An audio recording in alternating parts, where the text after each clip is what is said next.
the general public. The Hill State People's Democratic Party on Friday expressed strong opposition against any attempt by the centre to implement the Uniform Civil Code in the state of Meghalaya. Speaking to reporters, the party chief KP Pangnang said that the party discussed at length the purpose and the intention of the Government of India to implement the UCC in the country during the CEC meeting.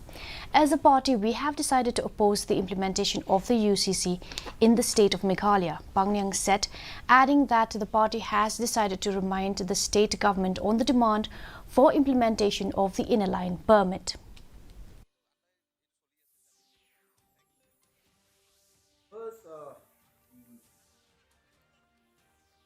the purpose and the intention of the Government of India to implement the UCC in our entire country.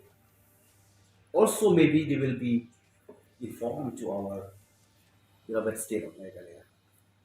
We, the party, when we have discussed at length, we have decided that we oppose, we strongly oppose that the UCC be implemented in our state of Meghalaya.